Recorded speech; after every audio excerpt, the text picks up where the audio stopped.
एक कहावत है बहुत पुरानी, खाली दिमाग शैतान का घर। सुना है आप लोगों ने? इसको ध्यान से समझ लो।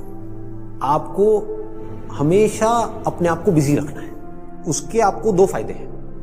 एक तो ये है कि आप जो कर रहे हो वो तो कर ही रहे हो, उसके साथ साथ में कुछ और भी कर रहे हो। That could be as simple as से एन इंग्लिश स्पीकिंग कोर्स और अ पर्सनालिटी डेवलपमेंट कोर्स, और maybe something to do with communication skills, way of presenting yourself.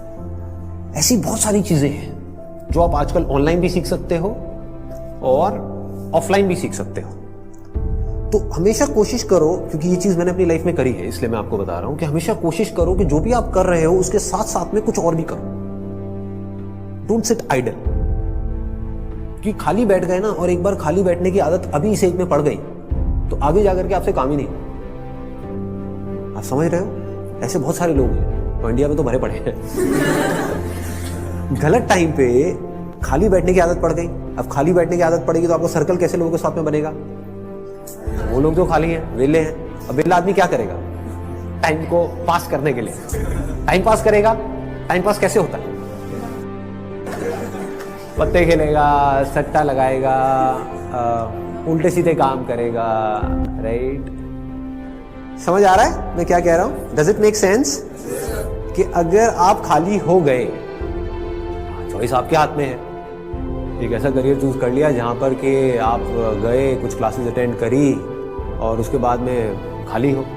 अब आप कह रहे हो कि यार सही है, खाली टाइम है तो अब टाइम पास करो। This is one option that you have got. Second option क्या है कि खाली टाइम है, इसको यूटिलाइज करो। Let me do something to make myself better, not just in terms of education but overall. Most important advice मैं आपको ये दे सकता हूं based upon my understanding and experience कि कभी भी खाली मत रहो, कुछ भी करो। कुछ ऐसा हो सकता है जो आपके करियर से बिल्कुल भी रिलेटेड नहीं है, लेकिन आपका मन कर रहा है अंदर से करने का, और उसमें कोई बहुत बड़ी इन्वेस्टमेंट नहीं है, ना टाइम की ना पैसे की। फॉर एग्जाम्पल, स्टीव जॉब्स का नाम सुना है आप लोगों ने? तो he was in one of the best universities in the world, और उन्होंने साथ साथ में क्या किया था पता है किसी को? कैलीग्राफी। कैलीग्राफी। अब सोचो कहां है connection? He was not in an art college but he was learning calligraphy. लेकिन आगे जाकर के जब उन्होंने अपने डॉट्स को कनेक्ट किया, इसको बोलते हैं कनेक्टिंग द डॉट्स, तो उनको पता लगा कि इसका बहुत बड़ा हाथ था उसमें। ठीक है? तो ये छोटी छोटी चीजें होती है लाइफ में जो आपकी पर्सनालिटी को एक अलग लेवल पे ले जाती है। चाहे वो कुछ भी हो, मतलब एक आप ये भी कह सकते हो कि दोस्तों के साथ में घूमना ही है तो उसको भी टाइम पास करने के मोटिव से मत घूमो, कुछ सीखने के मोटिव से घूमो। आप समझ गए ना? मतलब कि अगर दोस्तों के साथ में बैठ करके सुट्टा भी मार रहे हो तो वहां पे भी अपना माइंडसेट ये रखो कि यार मैं अपना टाइम पास नहीं कर रहा हूं, टाइम को यूटिलाइज कर रहा हूं।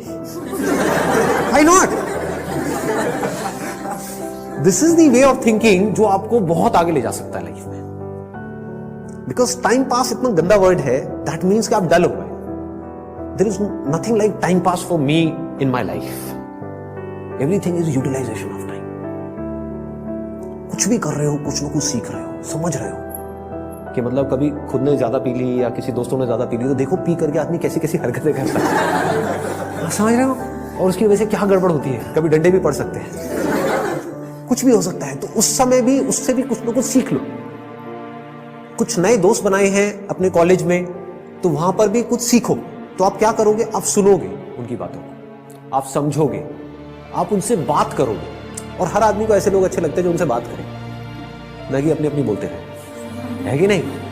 मतलब सबको अच्छा लगता है कि वो सुने बैठ करके। ये जो चीजें हैं छोटी छोटी होती हैं, लेकिन अगर आपका सीखने का माइंडसेट है और आप 24 घंटे इस तरीके से कुछ ना कुछ सीख रहे हो ना, तो यू नोटिस कि आप धीरे धीरे अंदर से बेटर होते चले जा रहे हो। कि मतलब सिर्फ आप एक कॉलेज से डिग्री लेकर के नहीं निकल रहे हो, but you are becoming a better human being, a better person, जो बहुत बड़ी चीज है।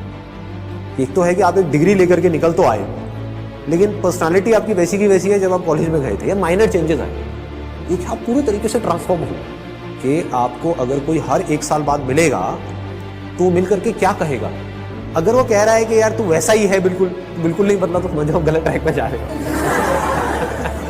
लोग इसको कॉम्प्लीमेंट समझ लेते हैं। This is not a compliment. ये मतलब पहले भी थके हुए थे, अभी भी थके हुए हो, पहले बेवकूफ थे, आज भी बेवकूफ हो।